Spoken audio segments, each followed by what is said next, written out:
Hello, everybody, and welcome to episode 4 of The Healing Couch. We are so glad that you guys are here with us. Today, we are starting a new series for you guys. This series is called Your Presence Matters. Today, we are focusing on the presence of the Black man, the Black male figure in the community, in life, in your family, in general. So, let's start it off. Hey guys, I am Shantavia, Bish Jasmine's sister, older sister. Okay. Well, I mean, Yeah, you guys definitely look alike. They look a lot alike. You still look alike. Okay. Drop your Insta handle. Oh yes, please follow me at IC Success. That's EYE, the letter C, Success. I'm also a massage therapist. I was just about to plug that for you. Love I'm it. so glad you plugged it. Go ahead, plug yourself. What's your business Plug yourself. called? My business is called BU Wellness, in which I cater to all. I am mobile, so I will come to you in the environment of your home. Yeah, I'm affordable. I'm Black. Hey. Come on. Believes in healthy touch. Yes, reinforcing healthy touch, which is necessary. Okay, so let's just kind of start by talking about how we seen Black males show up in our life growing up, right? Like, how did we see Black males show up in our household? Yeah, let's start with that.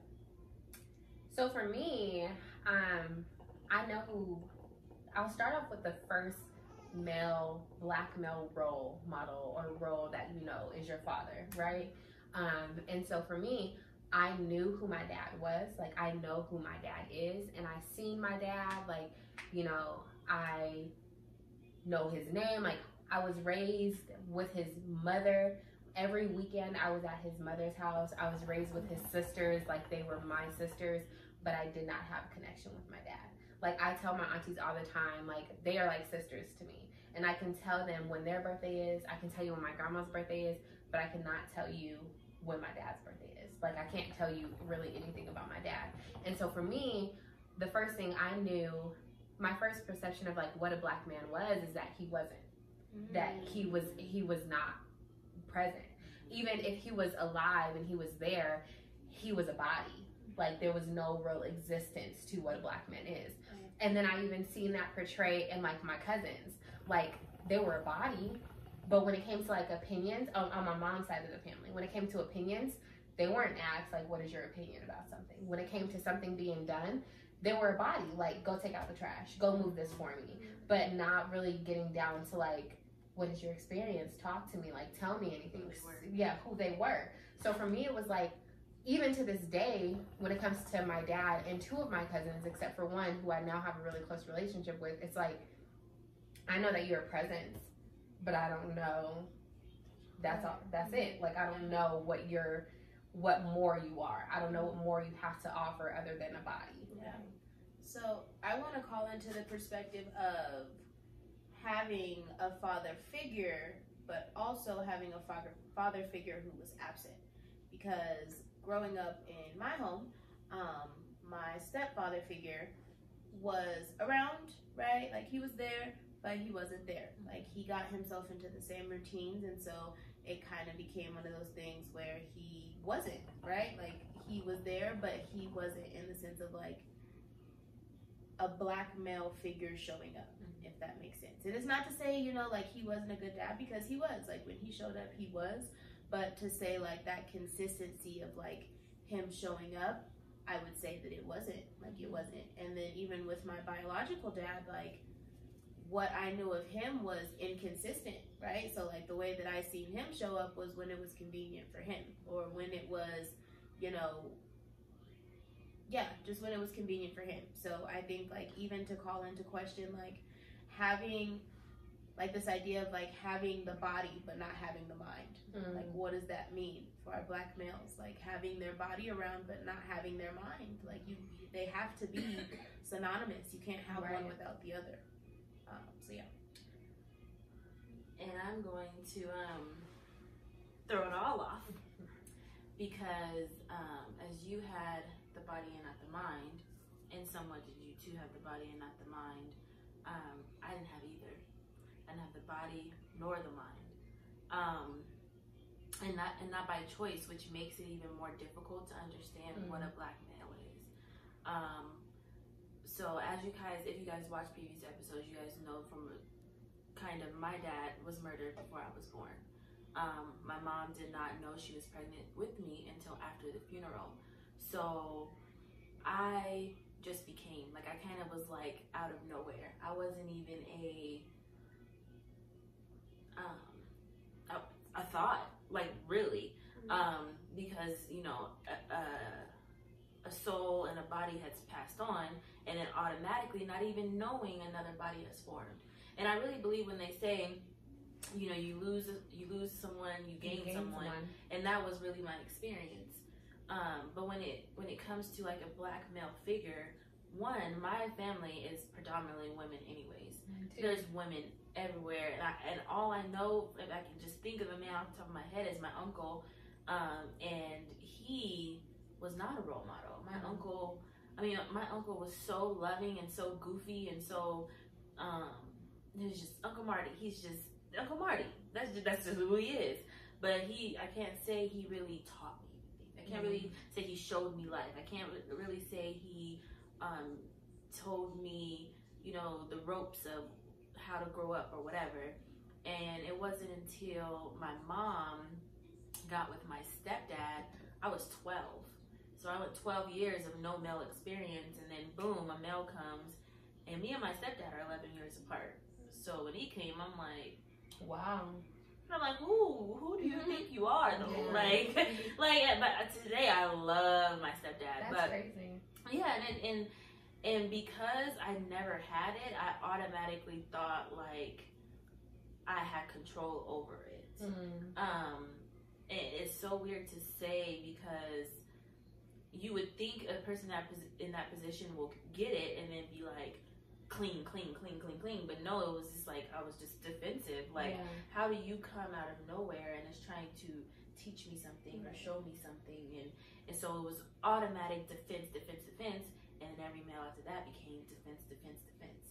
So again, I went 12 years of really no male role model figure, but the yearning of what it would be like to have this dad that, one, you hear stories about how amazing he was, how sweet he was, how if he was here, he would love you, which makes it so much harder, because it's like, well, damn, that was robbed from me. Right. And now I don't even have the option to somewhat even touch it. And you guys want me to appreciate the black man. How?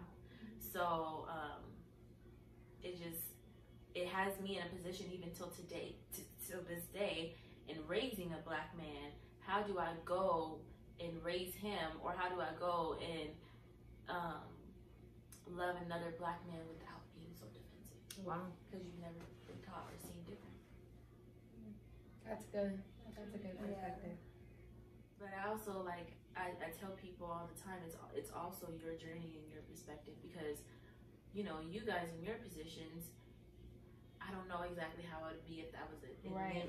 And so then I was thinking, do you think that it is easier, and I don't even want to say easier, because either way it's hard. Right. Like, if you have the body, not the mind, if you don't have either way it's hard. But do you think that from your perspective, and then your perspective, Shani, it would have been better if there was no choice involved? Because it's like, if there was no choice, if your father had passed away before you came into this world, there was no choice. So you can not create, but you can make, you can make in your mind that he would have been this great dad, and he would have been there if he had the option. But because he had the option and he chose not to, do you think that's harder? Because I don't even want to compare it in that way, but it's like, for me, it's like, I honestly would have preferred if I would have been able to create an image of in my head of like, if he could have been here, if he had the option of being here, he would have been here. Than to be like, you had the option and you chose not to. I would only disagree because of a few different reasons. Right, and just a question. So I've thought about this forever. Like, I'm like, and I see all these different examples, because even my sister Samaya, her dad actually, when I was born, he had told my mom, like, that's my daughter, like, to me. And so he had claimed me to be his daughter, but was not present at all, was not there, was not, like, there was nothing. I just know I can call this man dad if I wanted to, but there was nothing behind it. Right. So it was still like the thought of still not having existence. But with my sister, she at least gets to make that choice. It was not taken from her. So the fact that, so it's like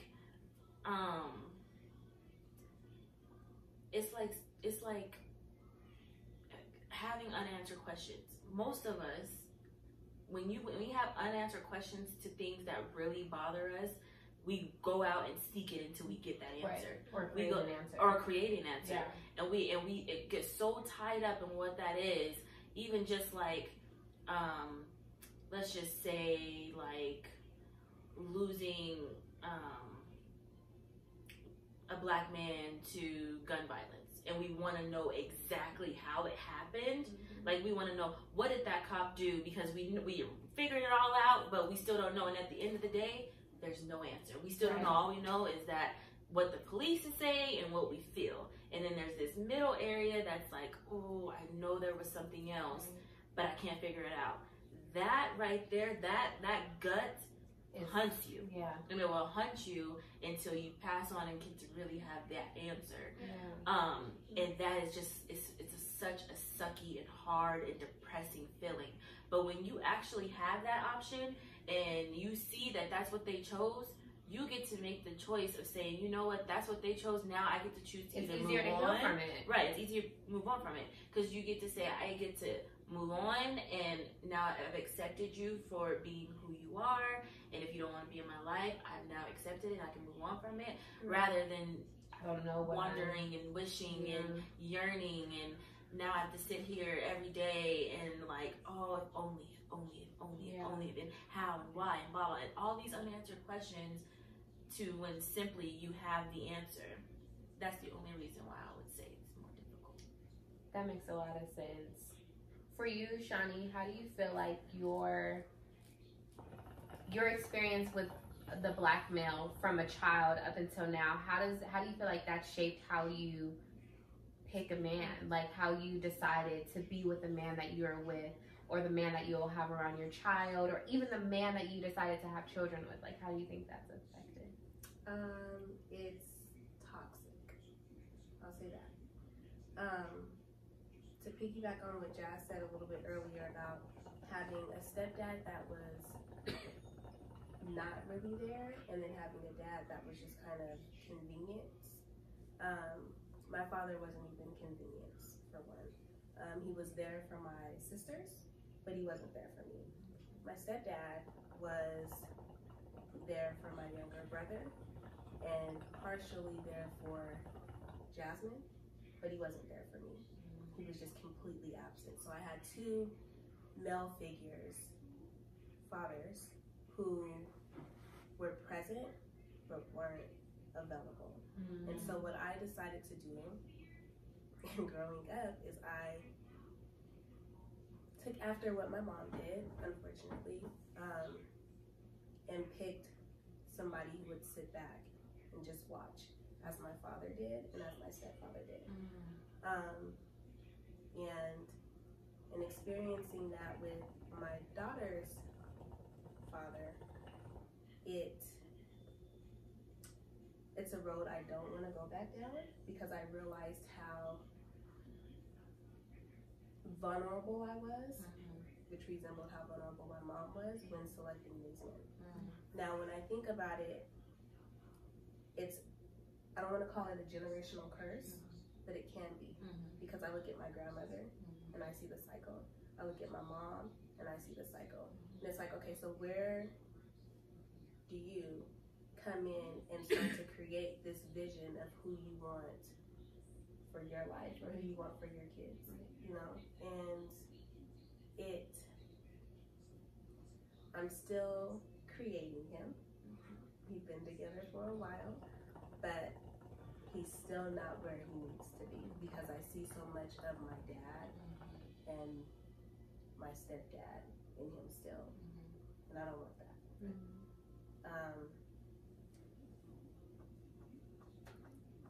Those are the only two male figures. But I feel like she said a good word, create, and I feel like we create.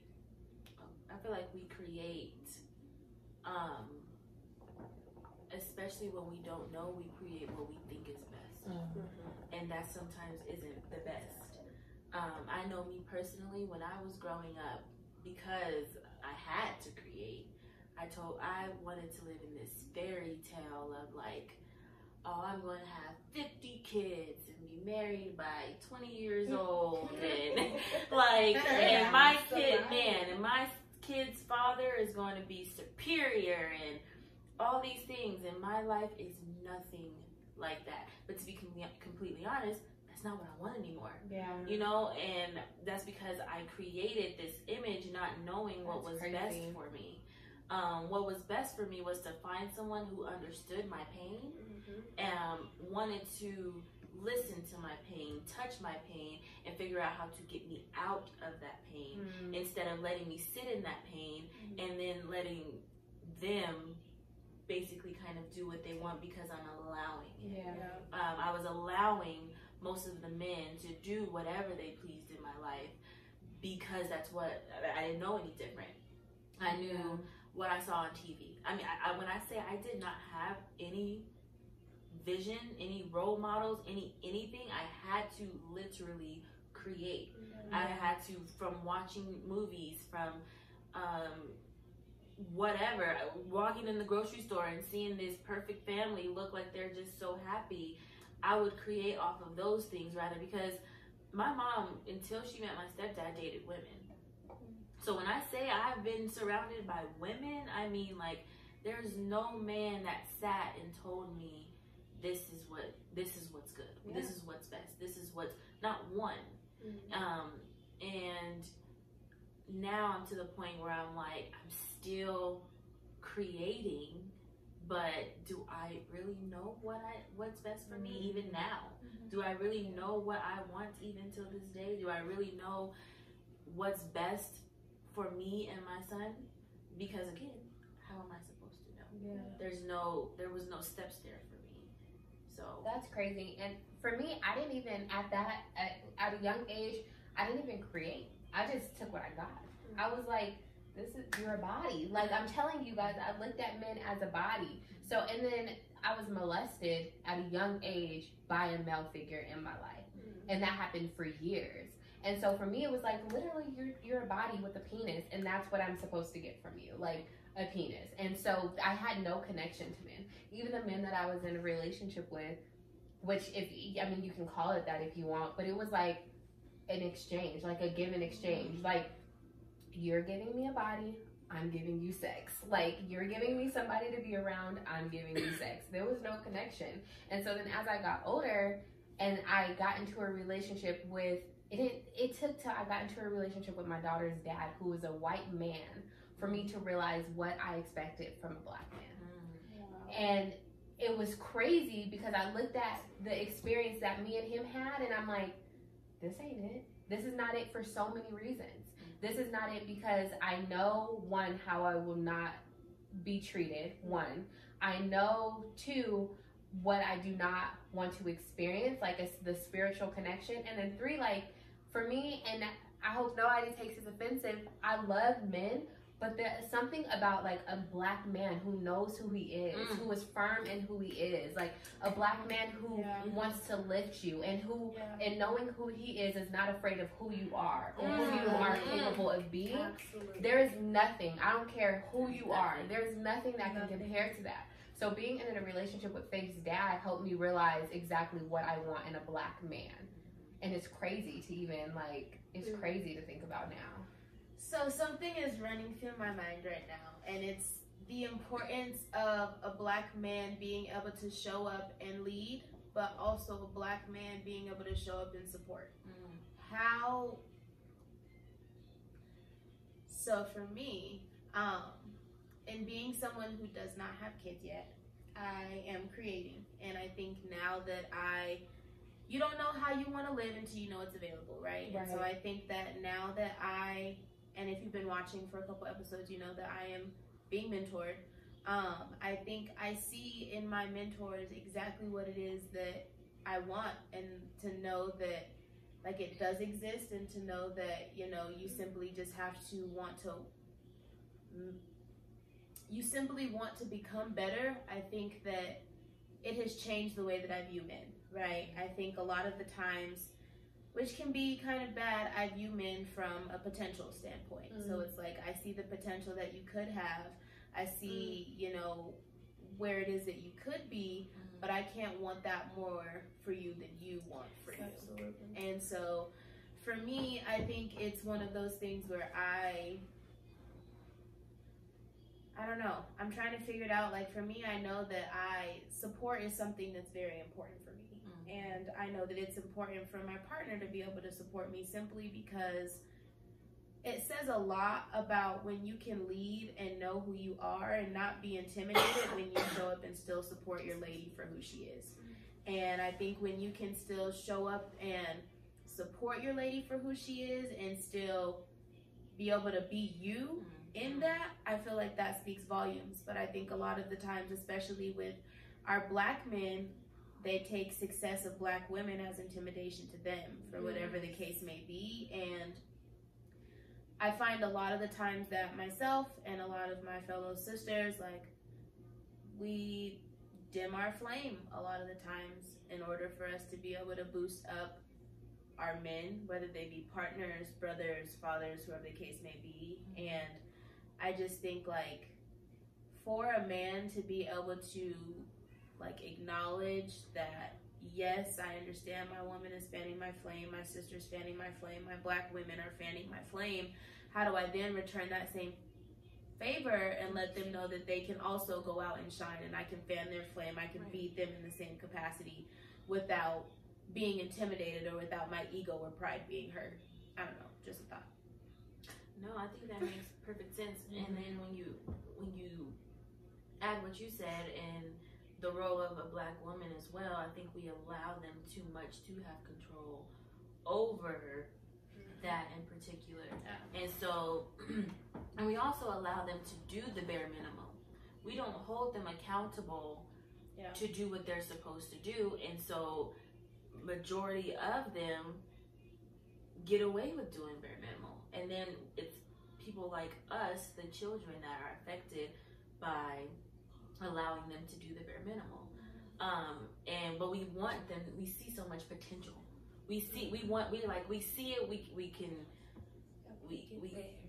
you can get there, but we're still not holding you accountable.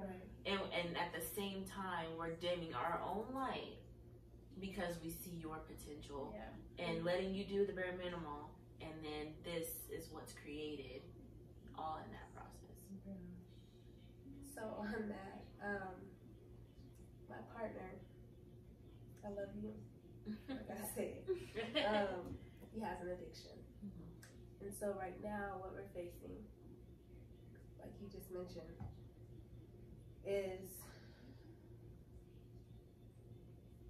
sorry, I feel very strongly about this. I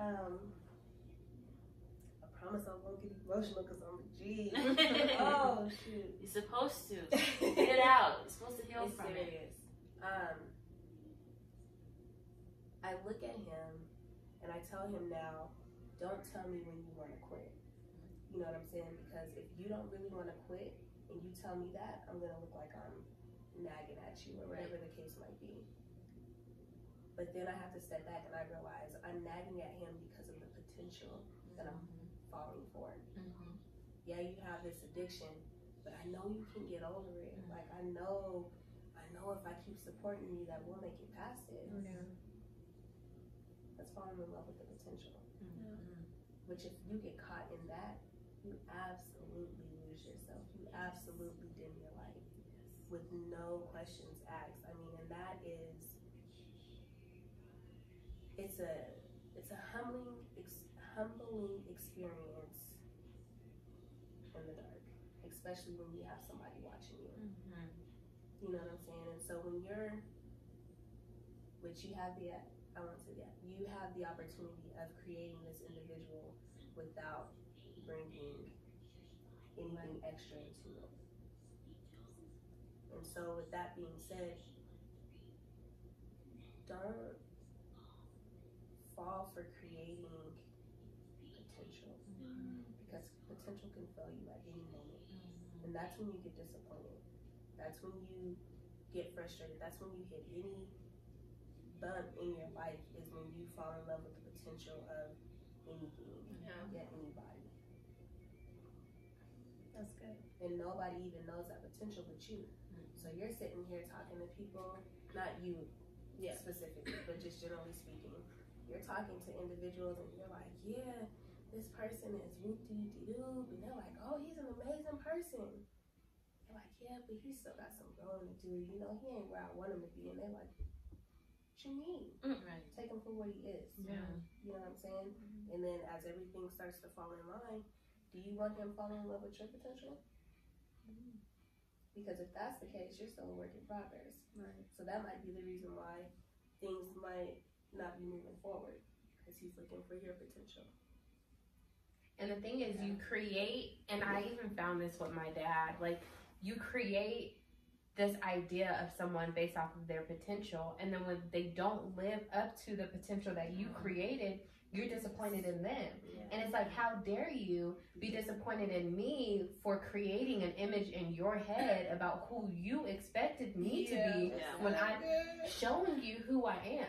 So you can't really be even upset at the man, regardless if it's a spouse, regardless if it's your dad, for not showing up the way that you created him in your mind to be, because he showed you what he was capable of being. So I got to a point where it was like, I can no longer be upset with my dad, because I have to now take it up with myself. Because I'm now 15, 16, 17, 19 years old, and my dad has shown me who he is going to be, but I'm still creating an image in my head of who he is one day going to be. And it's like, Jasmine, who should you really be upset with right now? Your dad, who showed you from Jump Street who he is, or yourself for creating this image of in your head of who you wanted him to be? You should not have to create an image of anyone, because they are already created by the creator. And if they are aware of who they are created to be from the creator, then they will create that themselves. And so you just fall in love with who they already created to be. And if who you are already created to be is not aligned with who I'm supposed to be, regardless if that's my spouse or my father or whatever, then there's not a connection there. Like, that's really what helped me heal. And this is not even to say, like, what I don't want black men to do is watch this and be like, here we go, another bashing session. But what you have to understand is your presence as a black man is so powerful. Like, and the lack of your presence as a black man is so impactful. And once you realize that, and I feel like it takes hearing the experience from women who are now grown, and it's not even like bitter baby mama type stuff, because I'm sure my baby dad's not watching this, but it's like, it's not even bitter baby or are you? But it's not even like bitter black woman type stuff. It's like, and the thing is, I wish the black men would stop creating this image of us. Like, it's not bitter black woman, it's hurt black woman. It's angry black woman. It's every experience, it's every feeling that I have the right to feel because of the lack of your presence. But it's not even anger. I think it's passion. Yeah, it's passion. And we are so passionate in wanting them to be better that sometimes it comes out that as we're anger. angry. Yes. Sometimes it comes out that we're upset. Yeah. Because we've seen this potential that you might have, and you're making me feel and look stupid because I had all this potential, and then now you're going over here doing dumb stuff. Yeah. But even when we're saying your presence matters, I think we almost have to change that just a little, because as you guys said, they were present, but they weren't available. So your availability matters. Your availability to want to be available to me, to mentor me, to show me the ropes, to show me what I'm supposed to do, to show me how I'm supposed to love another man, to Yeah. show me how I'm supposed to uplift my baby Yeah. boy into being this man. Yeah. That Love another man. availability Yeah. matters. Your presence, you can always Yeah. just be there. Right. Your ability matters. But your willingness matters. to want to actually do something about it, to make a change, to show me the ropes of how to go, that is what truly matters. Because you could have the willingness, or you could have the ability and still not have the willingness. And at the end of the day, I feel like that's more hurtful than not having the willingness or ability. Yeah. Because if you have the ability to show up for me, but you're not willing, it's like, well, why aren't you willing? Like, then is it something with me that makes you not willing? Like, is it just you're incapable? Like, what is it about you not being willing? And I think when we think about that, it's like, well, that's when women start to hold men accountable, because it's like, are you not wanting to be willing? It's like, I know you have so much potential to be willing, but it's like, why are you not? Like, what can I do to help you be willing? And I think a lot of the times that's where we as Black women get caught, because it's like, how can I help you be better? Right. How can I, and that's the mothering in us. And we were talking about earlier the Willie Lynch letters and how that whole system of like Black women raising men to be dependent and communicating through Black women, and Black women raising other Black women to be independent, and how now that affects the way in which we hold our men accountable. And that's why a lot of the times when we do try and hold our men accountable, like P said, it seems as though we're nagging, or it seems as though we're just trying to cause a problem. But it's like, And they instantly get defensive. yeah, they instantly get defensive, but it's like, I see in you what you could do, what you are trying, or what you can't see. So it's like, how can I help you see that? And a lot of the times we can't do that, because a lot of the times men don't want that to be seen. And I think that we should also change the way we have the conversation also in some aspects. I think that when we look at our Black men and we look at what they're capable of doing, but they haven't from the beginning been given the steps of how to do that. So I think that it is our job to give them the steps. Like when we tell them, like, your presence or your willingness, it matters. Like you're such, you know, an important aspect in the Black community and the Black family, and they're like, okay, but I don't know what that looks like. What am I supposed to do? Like, that's why give we me need role models, because we as Black women can't tell a Black man what steps to take in order to be available. But are we uplifting them when we're talking to them about it? That's- Are we saying it that way? Or are we saying it in a way of anger, and it looks like we're nagging, but in our hearts, in our minds, we know we're trying to uplift you. I think it's all about delivery as well, on our end as well. I feel like, and someone came into my life and spoke to me so highly that I can't even, like, how can I doubt this? Yeah. You know what I mean? And I feel like if we do the same for Black men, how can they doubt us? How can you doubt if I'm telling you you're superior?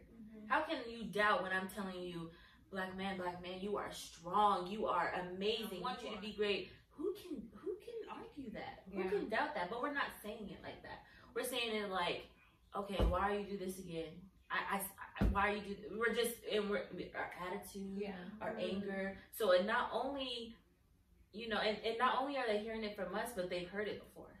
They've heard it when growing up, and their mom is like, dumbass, didn't I tell you? You know what I mean? Just like your daddy. Man, you just like your daddy. So they've heard it, right? And so they're instantly already have this guard up. Now we have to make the change of how, so they can feel that their availability matters, that they can feel that their presence matters, because all they feel is that they are our body. Yeah.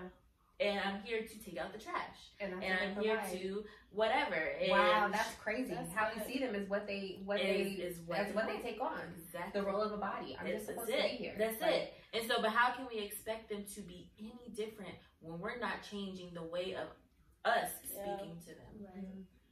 That's good. I mean, I definitely do agree, because I definitely do notice a difference when you like speak to men with like intentionality, and like you actually to the king in him. Yeah, you speak to the king in him, right? But like sometimes it'd be so damn hard. It'd be so hard, and I just think like can you speak to the queen and me too? Yeah. Like, Or can here's a we- question: how much do you speak to, like, when is it too much? Where it's like, I'm speaking to the king in you. I'm speaking to it. I'm speaking to it. I'm encouraging it. Come on, king, black king, black king.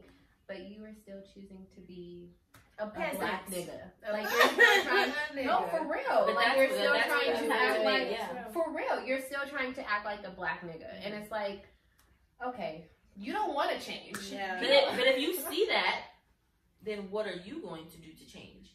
We can't sit here and have so much. We can have potential, but you can have so much potential in someone that you're just literally wasting yourself and your potential to make them better because they don't see it and they don't want to grow. So then At what's some the point- boundary? Don't ask me because I'm so quick to be like, What do you all think? right, it went up. What's the I done boundary? tried. There is no boundary. Yeah. It's what you feel. Mm-hmm. I mean, How much you can take. exactly. You can't really, you can't put a boundary on something like that Yeah. at all. I think that it also requires seeing active growth. Yes. Like, there are going to be times where Excuse me. like, Active. growth. Active. I'm gonna put that Active everybody. growth. Active. Growth. From the right to the left. Active. You have to see active growth. You can have growth, but if there's no active growth, like, there's a difference between, like, oh, I'm growing and actively growing. Like, you have to see active growth where he is even like, I see it, and I know that sometimes I slip back to that nigga, but I'm trying to be that king. Yes. So give me time. Give me time to be the king that you see in me, because I'm so used to hearing people speak to the nigga in me that I have to get out of that. Like, I have to be unconditioned to think that this is all that I am.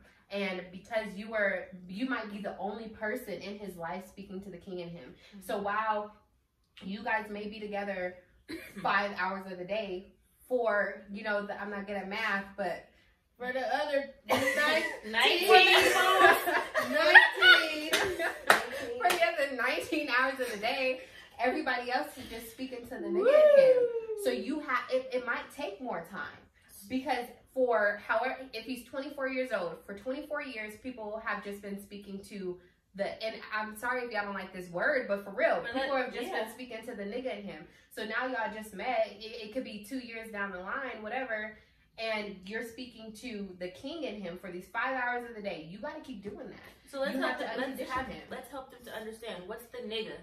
What's the nigga? The what's nigga the is nigga? Nigga What's is the the nigga? unwilling to change, is the unwilling to do better, is the complacent. I'm okay with the stagnation. And that's the slavery mindset Yes. of being a nigga. Yeah. Yeah. The I'm- slavery, not the slang word of, oh, my nigga, but the No, slavery mindset of, I'm good where I'm at. Exactly. This is all that now I'm going that to is get what out we're of life. speaking of, and, That's and what we're it's talking no about. disrespect. Right. It's no disrespect, and we know that a lot, especially if we're angry or passionate about something, and a woman calls a man a nigga, we know typically they're like, what? But your Yeah. homeboys can do it. Anyway, let's not get there. Anywho, but Not the that's homeboy nigga, but right, the not the slavery homeboy, but the mentality. slavery mindset of you being comfortable to say, this is what I do every day to get by, to be comfortable, To to get say, by. okay, now, what is the king? See my potential, I'm never gonna settle, I'm always gonna chase more, Actively growing. actively growing, I literally speak to, Pouring into. I speak life into everything I do. I am the epitome of, But humbly can say I make mistakes. Exactly. yes. Humbly That's can it. admit when I am wrong, when you Yes. are wrong.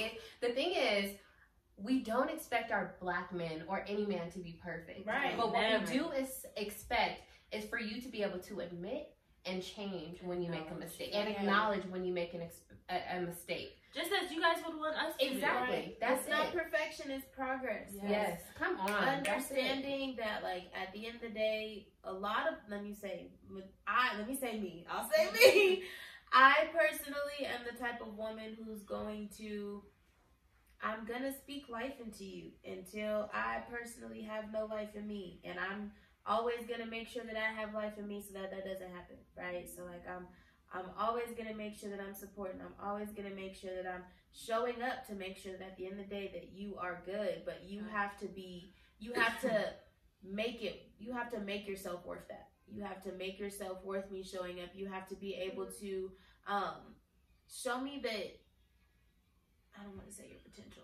Show me that you, how do I phrase Your this? growth, your strength.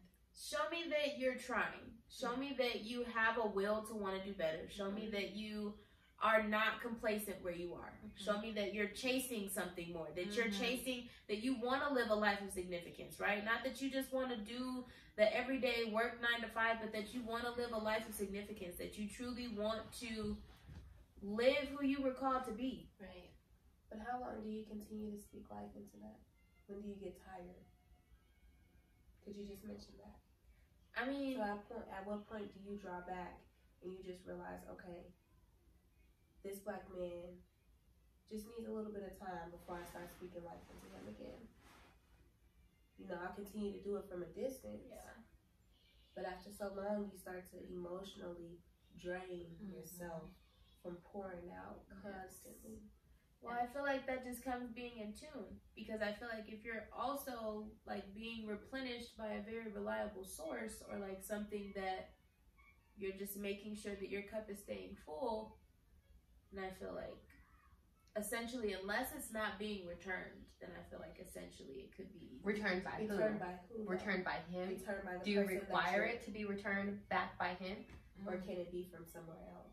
I feel like it can be from somewhere else, but I feel like to a certain degree, like if I'm pouring into you and you're not showing me any appreciation for that, or you're not showing me any progress from that, like, I mean, I'm always gonna pour, right? Like, I'm always gonna make sure that my cup is full so I can pour. So, like, it's never gonna be a matter of, like, if I can do that. It's gonna be a matter of, like, if you're willing to accept that. Because I can only pour so much into you before it's just kind of like I'm beating a dead horse. Yeah. But then when do you know? When do you know you're beating a dead horse and you're not going to sit here and keep beating this dead horse that is lifeless?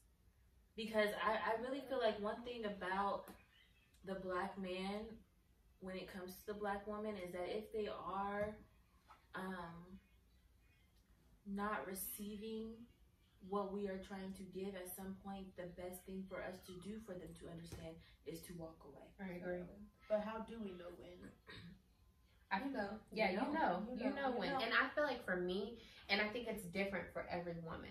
So I don't feel like one woman can pinpoint like this is when it's different. But for me, I've made the active decision that if I'm in a relationship with you, because I'm a pourer just as well, and I get poured into by my bishop as well. So it's like my pour comes from somewhere else, and I can pour into you, but I require you to pour back into me. Like, that is a requirement for me. And so I think as women, first we have to set our requirements.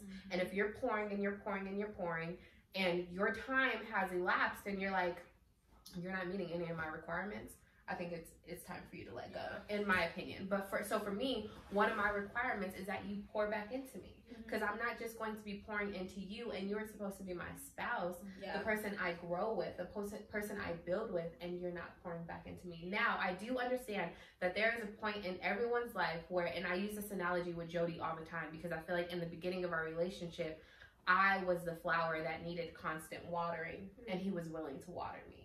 And I feel like in relationships, there's going to be that time where it's like, you might be doing a lot of the watering and you're helping him grow. And it may switch where he's doing a lot of the watering and he's helping you grow in that time frame, because we're constantly growing in relationships, right? But there has to be that, you have to know, and you will know if you are able to help me grow, if you are able to water me.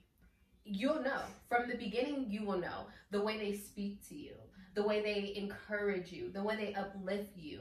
Even in that moment, if you don't need it in that moment because you're blossoming, you know that at some point, if I needed you to pour into me and I needed you to water me, that you have the capability of doing so. You have the ability to do so. It's about understanding and being willing. I feel like us as women, like you said, we have to be willing to let go. We don't want to. We don't ever want to. We want to hold on to it till we're not pouring into them or getting anyone poured into us, and now we're lifeless, and now we done hurt them and hurt ourselves because we try to give so much, and it's like now we become bitter. Yeah. Now we become bitter because it's like I tried to give you all the water that I could, and you just didn't want to grow, and it's like, well, you seen that you was watering me, and I wasn't making any progress. I didn't show you I had no potential. But and then it's hard at the same time because they say that, I forgot what plant it is. I think it's a bamboo. That a bamboo is watered for 5 years before it breaks. And in the matter of after that 5 years and 5 weeks, it'll sprout up to 9 feet. And so then it's like, God dang, do I wait 5 years? I think our biggest fear is something that has been implanted into us as small kids. When it's like, you constantly hear women around you that are like, I didn't build him up. I ain't about to let him go for somebody else to get him. You know, that is so toxic. It's so toxic. We as women have to let that go. Yeah. Like, and we cannot expect build a man. This is not building a good. Yeah. But like, you're in everybody's life for a season. So if you got that man for that season, you better water the hell out of him. Make sure he got all the nutrients that he needs. You know what I'm saying? And then because it's not about you. Yeah. That pouring then is selfish. It's selfishly pouring. And so of course he's not gonna grow because you're pouring him with conditions. Yes. I'm gonna pour you as long as you're gonna be the man that I need you to be, and you're gonna put a ring on my finger, and you're gonna take care of your kids. But if you go do that for another woman, no, I ain't pouring into you. So then it's like, are you pouring into me with conditions? Is it with genuine? conditions? Is it genuine? Or are you pouring into me because you want to see me grow as a black man? So I got a question. So at what point do you stop? At what point do you determine the conditions at which you're pouring into a black man? If it's just a friend, you know, on a general scale, you know, and I speak to my male black friends and I'm like, what's up, King? You know, like, not even on no, hey, what's good? You know, I'm trying to build you up so we can have X, Y, and Z. You know what I'm saying? But it's just, generally speaking, I keep in touch with all of my male friends, and it's always on an empowerment level. So how do you cut off or decipher the conditions that you are pouring into to where it's not, so what I'm looking for? Where it's not appropriate to be something else. Okay. I'm gonna speak from a spiritual point. I really think it is all about the vibrations that you pour or that you and that person have. And I say that because if I am pouring into you strictly as a friend and you feel that, then nothing else vibrantly will be misunderstood or misconstrued. But if we are not on that same stage, if I'm there and you're somewhere else, then those ties are gonna get mixed up, and it's gonna be a little. But if you, first of all, if you know me and you know how I speak life and just to people, if you know how I speak life into friends, if you know how I speak life into family or whatever, then you know me as a person vibrantly. That is who I am, and I just want to see you grow. Right. But if you know that, she's doing this, but then you really don't know me. Right. So it's all really about the vibe that you get from that person and really truly knowing that person. And I feel like even with partners, because I know me in particular, I am a speak life into everybody person, regardless relationship, non-relationship. I want you to know that I want you to be the best you, and what do I need to do to get you to the best you? It don't have to be flirting, it don't have to be sexual, it don't have to be physically intimate or anything, but I want to uplift you. I want you to feel that, but people know that. If you know that about me, then it won't get misunderstood. But hi, King. Hi, Black King. Come here, honey.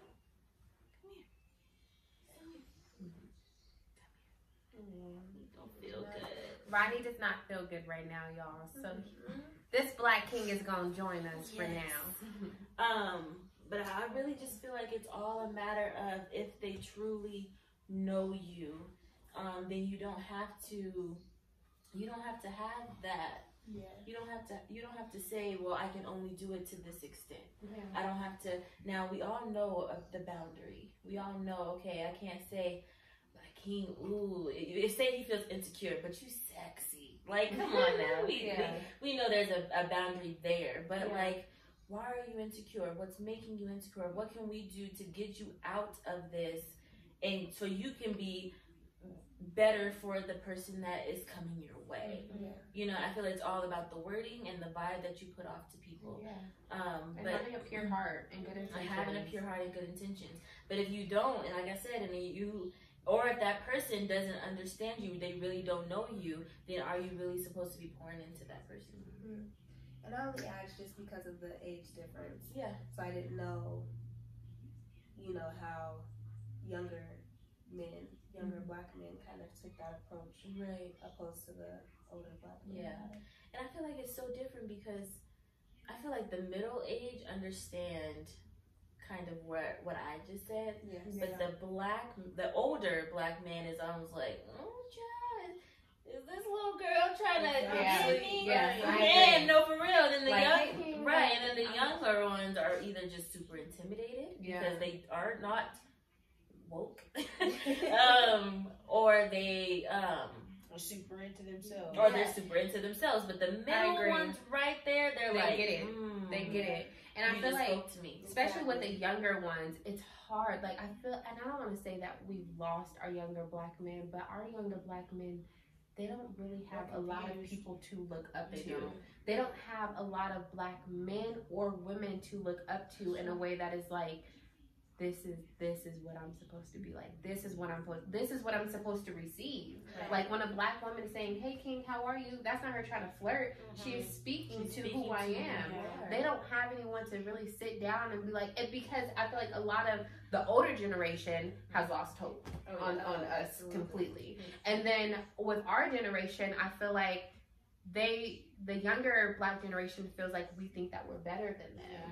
And it's like, it's not that I think that I'm better than you. It's that I just see that you can be so great. Yes. And I'm trying to better myself for you because I know this isn't just about me. I know this is a whole generation of people, of children after their children that I have to influence in some way. And so I think that there has to be a wall that is broke down between generations of black people, generations of black men, generations of black women, so we can like fully connect and heal with one another. Because even the older black women think like, these young black girls think they got it all figured out, and it's like, I don't, but I'm willing to try. Like, I'm willing to learn to get it figured out, and that's the difference. What's crazy, that again goes back to the Willie Lynch letters and the fact that it is a system that has been perpetuated for hundreds and hundreds of years, because it talks about how the whole system is going to turn young against old and old against young, and how we're not going to be able to get over these small differences. We're going to get caught on these differences. These differences are not going to allow us to be able to come together. They're not going to be able to allow us to build community. And that's why we are the way that we are. People take for granted community, how important it is to have someone who has gone before you and who can help you do what it is that you're trying to do. And again, I feel like it goes back to the fact that everyone wants to be self-made. Everyone wants to have credit and say that they were able to do something by themselves.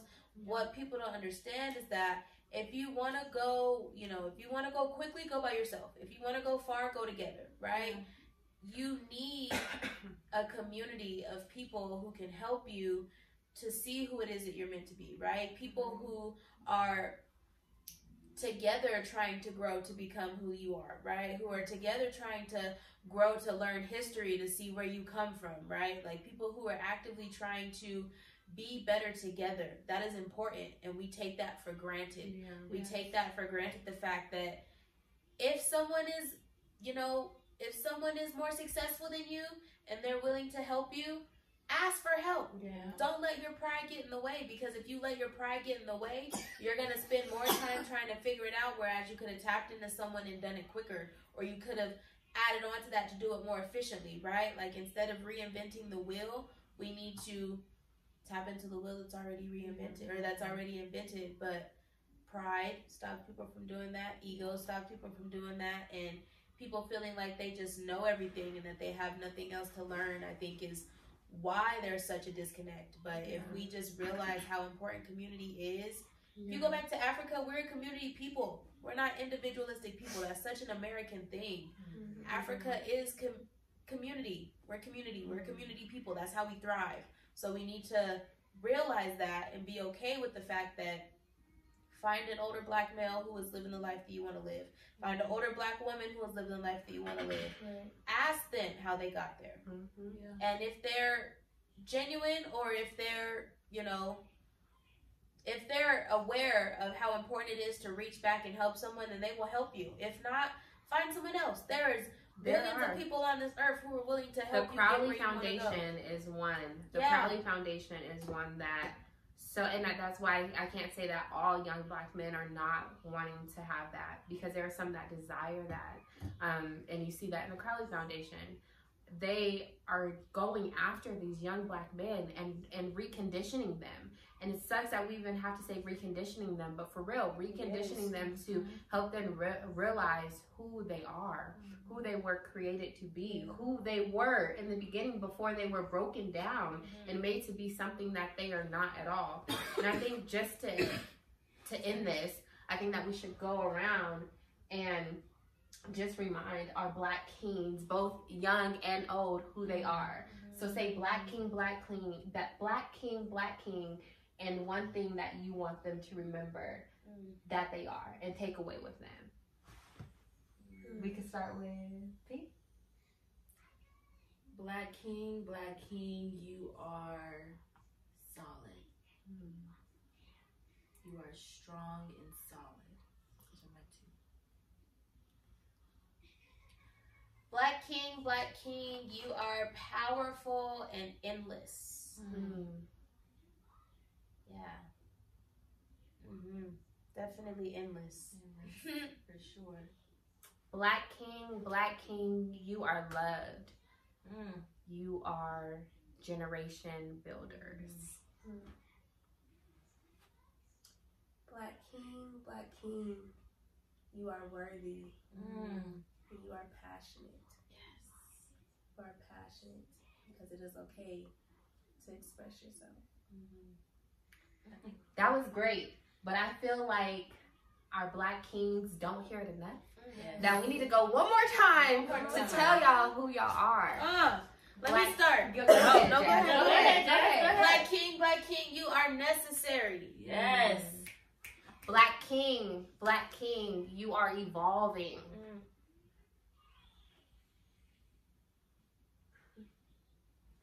Black king, you are understood. Black king,